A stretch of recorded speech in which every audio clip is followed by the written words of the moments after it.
타임 지트라고 하는데 적시 제조의 어떤 과정을 보면 제조의 프로세스가 우리가 앞에서 배웠던 MPS 주 일정 계획부터 시작이 됩니다. 그래서 각 품목의 어떤 생산은 동일한 양식 두껍게 매일 생산되기 때문에 작업장과 납품업자들에게 일정한 수익을 창출하는 일을 갖는 거다. 지트라고 하는 것은 선행 작업자로부터 필요한 부품을 간반이라고 하는 걸 사용해서 청구하기 때문에 그 얘기는 뭐냐면 우리가 앞에서 간반이 생산 간판과 인출 간판이 있고 생산 간판은 생산을 지시하는 의미를 갖는 것이고 지시한 생산 간판의 생산이 이루어지면 그 함에다가 인출 간판을 붙여놓으면 이제 원래 생산을 지시한 파트에서 그걸 가져가도록 되어 있는 그래서 그러한 간판을 사용해서 청구하기 때문에 우리가 풀 시스템이라고 합니다. 잠깐 전에 설명했어요. 전공정과 후공정이 있다고 하면 전공정에서 생산해가지고 후공정을 밀어붙이는 방법이 아니라 후공정에서 필요한 양만큼을 전공정에서 가져가는 형태가 풀 개념이다. 그래서 지트 시스템에서는 생산 준비 시간을 거의 0으로 만들어서 아까 생산 준비 시간은 것은 A라고 하는 걸 만들다가 B라고 하는 걸 만들려고 하면 그 기계 같은 걸 뭔가 하려고 하면 좀 준비 시간이 필요한데 그 준비 시간을 최소화한다는 얘기예요. 그렇게 해서 수량 생산이 가능하고 생산 리드 타임이 짧게 하는 특징을 갖는 게 바로 적시제조다. 이러한 적시제 중에 또 한 가지 특징은 앞에 설명해 놓은 것처럼 균일한 공장 부하, 로드가 평화되어 있다. 들쭉날쭉하지 않는다는 얘기죠. 그래서 균일한 공장 부하라고 하는 것은 각 모델의 어떤 생산량을 매일 일정하게 생산량을 매일 반복적으로 하도록 하는 개념이다. 이와 같이 우리가 균일한 생산율을 유지하는 이유는 뭘까? 자재의 원활한 흐름을 달성하기 위한 것이고 모든 작업장에 균일한 작업 부하를 부과하기 위한 거다. 우리가 균일한 공장 부하가 상당히 적시제조에 중요한 내용인데 평균 수요와 똑같은 수량을 지속적으로 생산함으로 해서 생산량에 과하거나 또는 부족한 그 과부족이 없도록 해서 소량만큼을 빈번하게 배송함으로 해서 재고 수준을 최소화한다. 하루에 생산해야 할 모든 모델을 혼합해서 작은 노트를 생산하게 한다. 월요일 날에는 A 모델만 만들고 화요일 날은 B 모델을 만드는 게 아니라 하루에 필요한 모델을 섞어서 들어가는 거예요. 조금씩. 그래서 작은 노트를 특정 모델의 조립 사이의 시간을 그 모델의 주기 시간과 일치시키게 하는 기법이다. 그 내용은 뒤에 그런 나와 있으니까 다시 이해할 겁니다. 월간 생산 계획이 확정이 되면 모든 작업장과 공급자는 이에 따라서 필요한 작업자, 잔업, 하청, 새로운 설비의 구입 등 여기에 맞춰서 생산 능력 계획을 수립하게 된다. 매일 계획된 생산량 이상으로는 절대 생산하지 않는다. 다시 말하면 초과 생산하지 않는다. 주일정 계획인 MPS, 메스터 프로덕션 스케줄이라고 하는 것은 매일매일 고객의 수요와 거의 일치하도록 작성되어서 매일의 생산율이라고 하는 것은 수율과 거의 일치하도록 만든 게 바로 적시 제조 방법이다.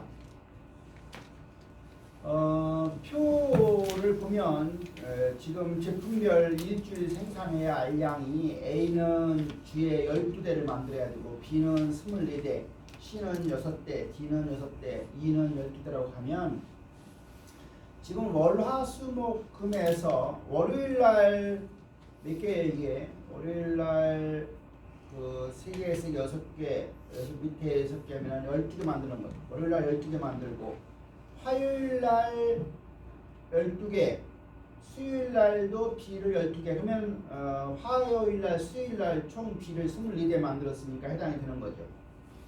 그 다음에 C와 D는 각각 6대랑 만들으니까 목요일날 D와 C를 각각 6대씩 만들면 되고 금요일날 6대만 만들면 됩니다. 이게 전통적인 생산 계획에서 행해지던 방식이라고 하면 저스트 인 타임 지트 생산 계획에서는 이렇게 하지 않고 하루에 월요일 날에 A도 만들고 B도 만들고 C도 만들고 D도 만들고 일을 다 조금씩 만든다.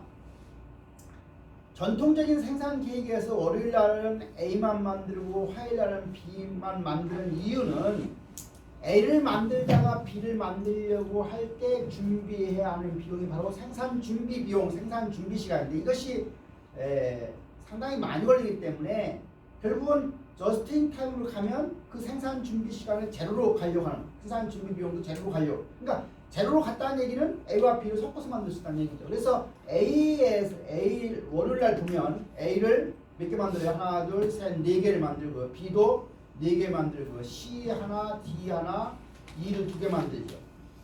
화요일도 A 두 개, B 6개, 맞습니까? 6개, C 하나, D 하나, E 두 개.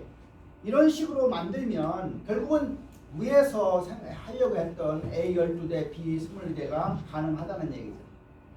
그래서 전통적인 생산 계획이 그런 방식으로 준다고 하면 저스트 인 타임 생산 계획은 A부터 E까지의 모든 품목을 하루에 그 수량에 맞추어서 매일매일 생산하도록 하는 방식이 적시지도입니다.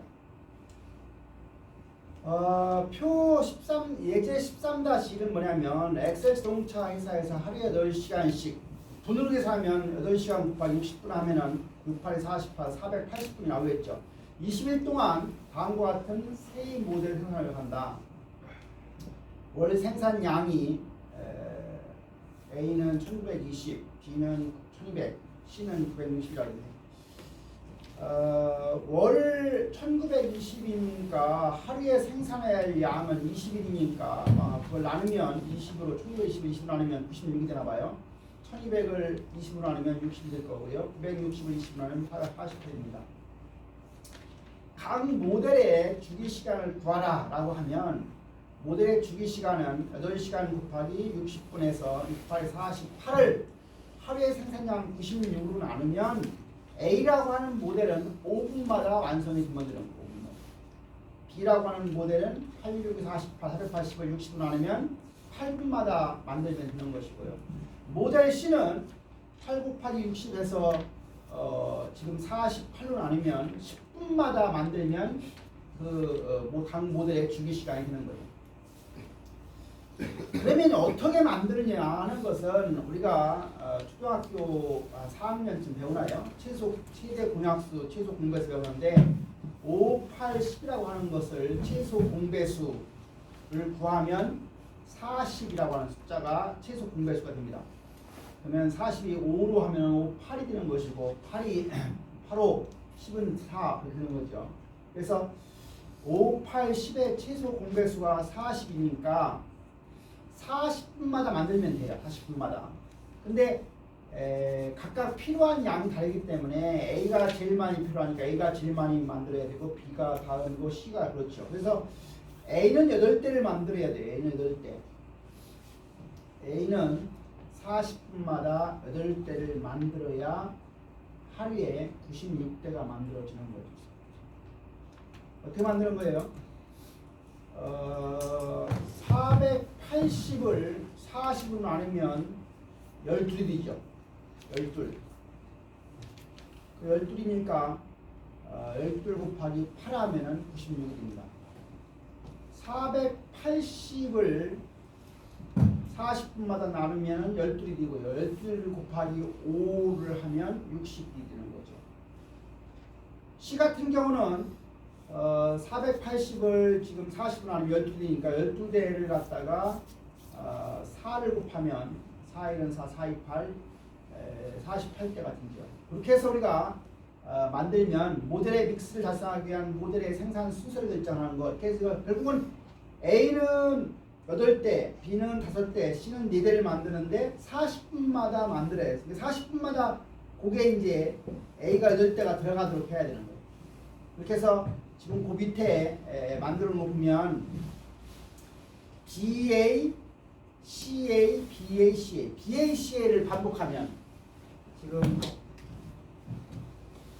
B부터 시작해요. BA, CA, BA, CA 이렇게 반복하면 결국은 거기 나와 있는 그 지금 반복이라고 써 있는 걸 읽어 거기를 숫자 보면 B가 몇 번 들어가요? 세보세요. 하나, 둘, 셋, 넷, 다섯 이런 식으로 들어가면 돼요. 그래서 이렇게 들어가면 결국은 지금 우리가 구하려고 하는 숫자에 도달을 하게 됩니다. 적시 제조에서 유연한 자원이라고 하는 얘기했어요. 아까 유연한 자원이라는 것은 멀티스킬러 멀티펑셔너인 다기능 작업자라고 하는 개념 하나 하고 그 다음에 제너럴 퍼포스 머신이라고 하는 범용기계의 사용을 말하는 게 바로 유연한 자원인데 그 범용기계이고 작업자가 유라인 배치다. 그래서 한 사람이 하나의 기계만 보는 게 아니라 서너 대의 기계를 함께 동시에 본다. 그리고 우리가 어떤 작업을 할 때 도구나 비품 같은 것들은 작업장의 부분에 비치한다. 내가 그 기근한 예로 집에서 주방을 배치할 때 밥솥 옆에 뭐가 있어야 되냐 할 때 밥주걱이 옆에 있어야 된다 그랬어요. 밥주걱에 뭐 한 2m, 3m 떨어지는 곳에 가면 밥주걱 밥 풀 때마다 밥주걱 찾아다녀야죠. 이수빈, 식탁 옆에 뭐가 있어야 돼? 식탁 옆에 뭐가 있어야 돼요? 식탁 옆에 의자 있는 건 당연하고 식탁 옆에 뭐가 있어야 돼요?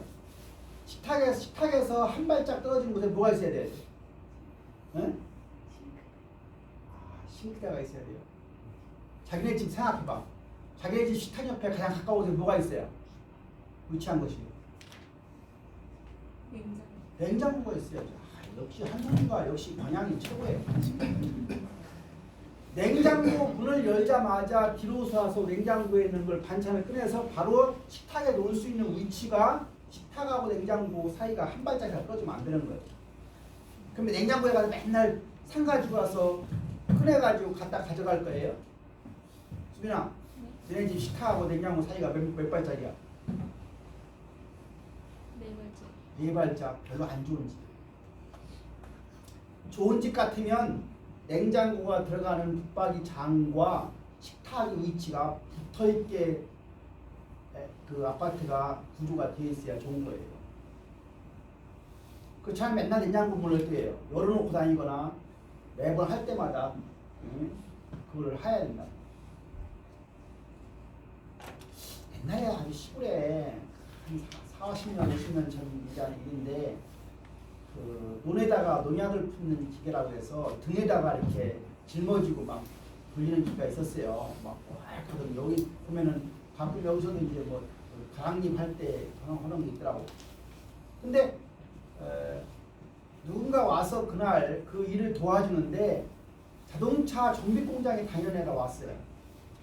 근데 걔가 그걸 뒷모드로 하는데 모든 필요한 물건은 자기가 허리에다가 차고 다니더라고. 그러니까 어른들이 볼 때 이게 그렇잖아요. 뭐 하나 필요하다고 하면 맨날 쫓아 그 하나 가지고 다니는 사람이 있는가 하면 자기 몸에다가 딱 차고 다니니까 어때요? 필요할 때 바로바로 뭘 해결하죠. 네, 그런 개념입니다. 도구와 비품은 작업장 부분에 비치한다. 여러 가지 기능을 수행하는 범용 기계는 운영의 유연성을 제공할 뿐만 아니라 공간의 낭비나 기계사의 이동을 감소시키기 위함이다. 아까 우리가 MRP가 푸시 개념이라고 한다 하면 이제 린이나 적시는 풀 시스템이라고 했죠. 푸시 방법이라고 하는 게 뭐냐? 푸시 방법은 선행 작업장은 생산한 자재를 후속 작업장에다가 즉시 필요치 않더라도 후속 작업장은 밀어내는 방법이 푸시라고 한다고 하면 풀 방법은 이거에 대한 반대입니다. 후속 작업장에서 필요한 때에 필요한 수량만큼을 선행 작업장이 요구하면 그때부터 원하는 만큼을 생산해서 후속 작업장에다가 생산한 자재를 가져가게 하는 방식이 바로 풀 방법입니다. 그래서 우리가 이러한 풀 방법을 쓰기 때문에 생산 라인의 마지막 작업자로부터 커뮤니케이션이 시작해서 후진하면서 백워드로 꾸준한 역행해서 진행하는 게 적시 준비의 방식입니다. 그래서 우리가 유연한 작업, 지금 아까 유연한 자원에 나올 때 범용기계라는 말이 나왔고요. 한 사람이 기계를 하나만 보는 게 아니라 뭐 서너 개, 여덟 개를 본다고 했죠. 그래서 이 작업장을 보면 작업자 사람이 한 명 있죠. 한 명이 기계 1, 2, 3, 4, 4개를 5개를 다 함께 보는 것이고요. 또 배치가 U라인 배치 형태를 취해서 지하형 왜 U라인 배치를 한다고 했대? 왜 U라인 배치 한다고 했죠? 기계를 1, 2, 3, 4, 5를 이렇게 쭉 일렬로 라인으로 한 라인으로 배치하지 않고 이렇게 U라인으로 배치한다. 이거는 뭐라 했어요? 그 이유가 그렇죠. 작업자의 이동 거리를 적게 하려고 하는 거예요. U라인으로 하면은 한 발짝 두 발짝만 뛰면 다 기계 1, 기계 2, 기계 3, 기계 5를 가지만 만약 그거를 일렬로 배치하게 되면 기계 1부터 기계 5까지 뛰어가려고 하면 10m, 20m 뛰어가야 될 거 아니겠어요? 말이죠? 구성민? 네. 그래서 우리가 풀 시스템이라고 하는 것은 최종 조립을 기준으로 했을 때 이제 공급업자의 조립해서 공급업자의 필요한 것만큼 가져오고 또 이제 이쪽 조립이 이제 2개가 있는데 이쪽 조립에서는 그 앞에서 조립을 가져오고 중간 조립에서는 그 다음 조립을 가져오고 이렇게 해서 우리가 후행 작업이 선행 작업, 후행 작업 있다고 하면 선행 작업 만드는 것을 후행 작업 밀어붙이는 방식이 아니라 후행 작업이 선행 작업에서 필요한 것만큼 가져가다 쓰는 그런 풀 개념이다. 적시의 제조는 간판이라고 하는 시스템을 이용한다. 간판은 2가지 간판이 있다고 했어요. 생산 간판과 인출 간판. 생산 간판을 P 간판이라고, 인출 간판을 W 간판이라고 하는 2가지 간판을 씁니다. 간판 시스템의 목적은 후속 작업자로부터 부품이 필요하다는 것을 선행 작업자한테 신호하게 되면 선행 작업장에서는 그러한 부품을 적시에 생산하게 되고 사용하는 후속 작업장의 생산이 중단되면 공급하는 선행 작업장에서도 생산을 더 이상 하지 않는다. 그래서 생산용 간판은 간판에 명시된 하나의 표준 컨테이너에 단물 자재의 생산을 허가하기 위한 그러니까 P라고 하는 간판, 생산용 간판은 생산이라고 하는 걸 지시 또는 허가하는 개념을 갖는 거예요. 인출용 간판은 간판에 명시된 대로 선행 작업장에서 후속 작업장으로 특정 부품을 담은 컨테이너를 갖다가 가져가라. 이동을 허가하는 의미가 바로 인출용 간판이다. 그래서 우리가 간판 시스템은 그 밑에 그림을 보면 이동 간판, 인출 간판과 생산 간판이 있고 그 안에는 그러한 정보 예를 들어서 이동 간판의 부품 번호, 부품 이름, 상자의 크기, 상자 유형, 발행 번호 선행 작업장은 뭐고 후속 작업장은 뭐 이런 것들이 거기에 기록되어 있는 카드고요.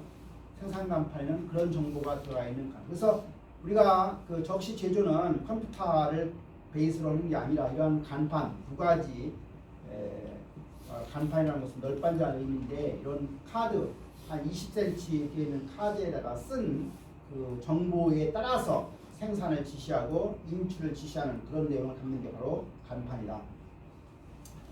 간판 시스템이다. 작업장 사이에 허용된 재고품의 재고 수준이라고 하는 것은 간판의 수를 가지고 우리가 통제하게 되는데 두 작업장 사이를 왕래하는 컨테이너의 수라고 하는 것은 재고품과 안전 재고에 영향을 미치게 된다.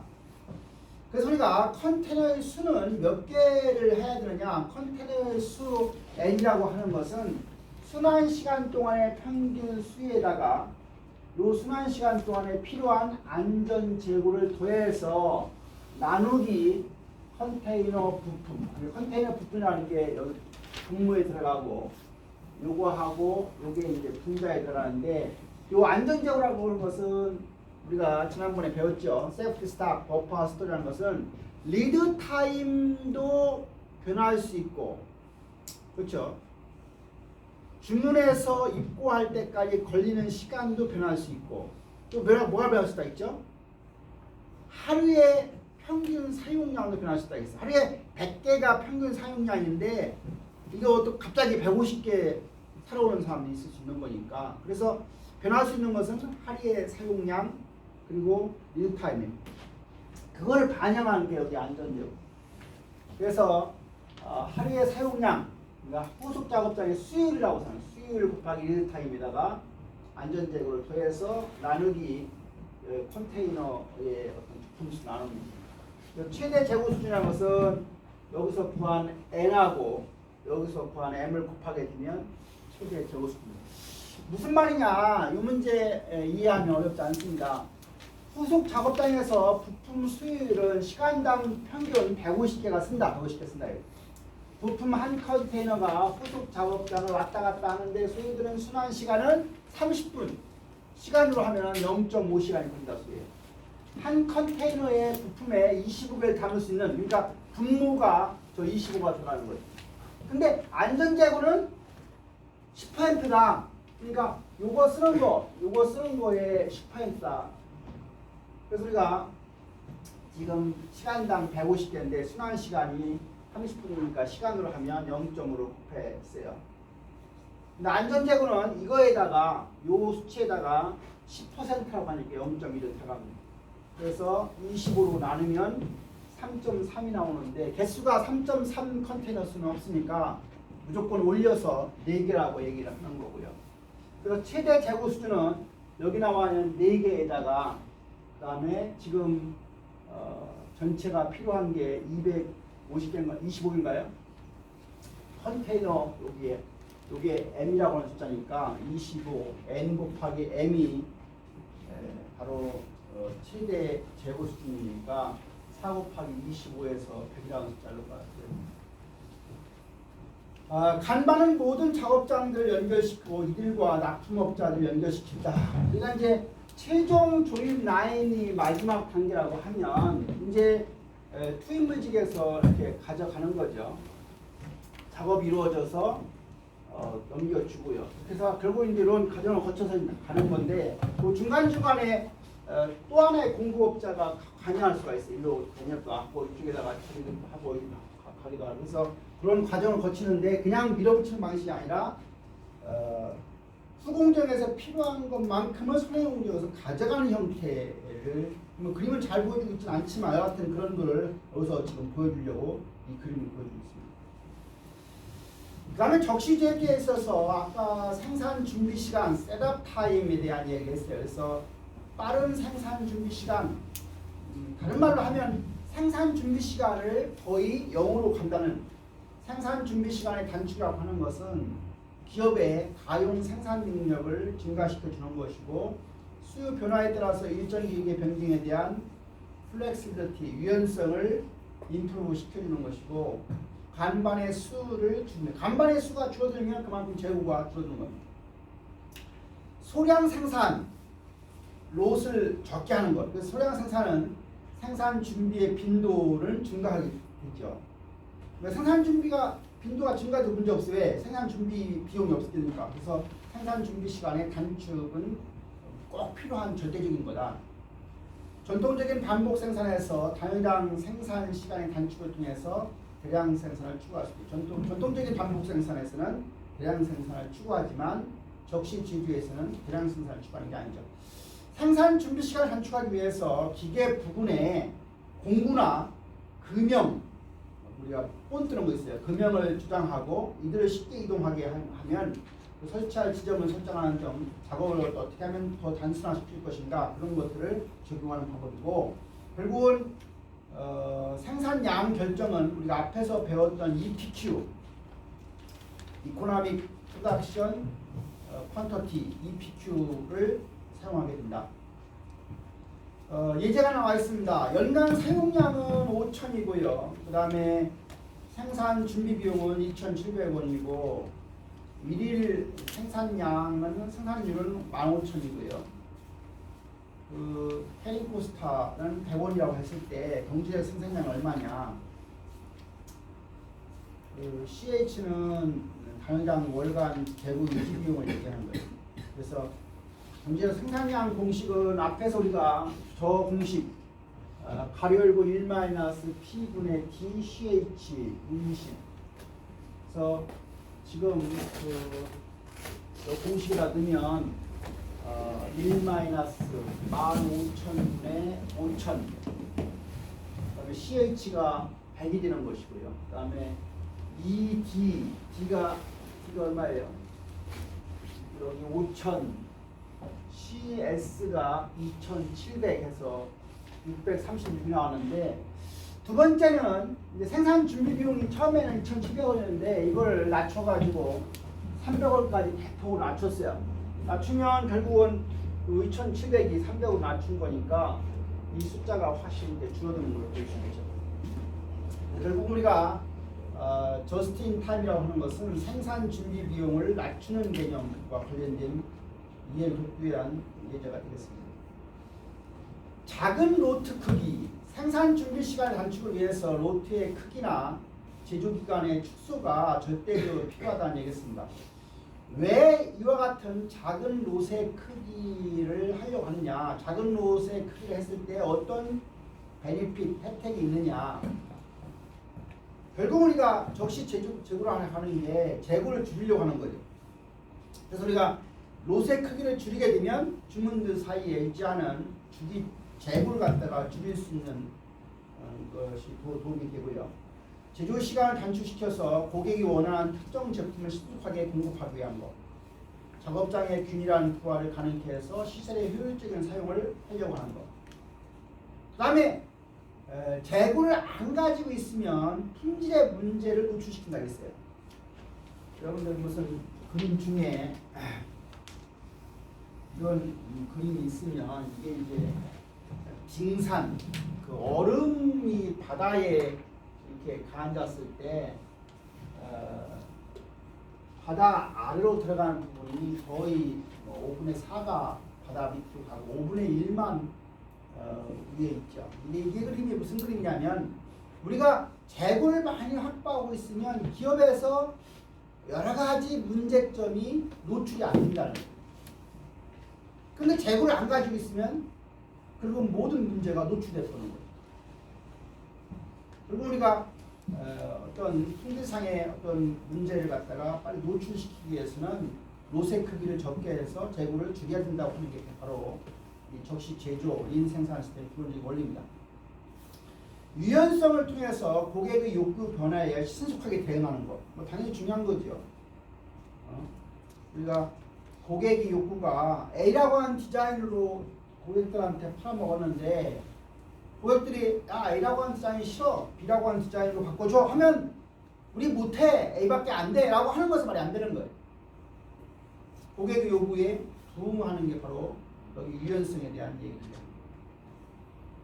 그 다음에 적시 제조에서는 그 공장의 배치, 시설 배치가 집중화 공장, 영어로는 뭐 스키너라고 하는 사람이 하버드 비즈니스 리뷰에 1914년도에 쓴 논문에서 나온 개념입니다. 포커스 팩토리. 전문화된 소규모의 집중화 공장 선호. 우리가 앞에서 우리가 생산관리 과업이자 생산관리 목표 네 가지가 뭐였어, 책상이? 생산관리 과업, 생산관리 목표 네 가지가 뭐예요? 첫 번째가 뭐예요? 품질. 두 번째까지 몰라. 두 번째 뭐예요? 원가. 세 번째가 뭐예요? 납기. 그게 QCD.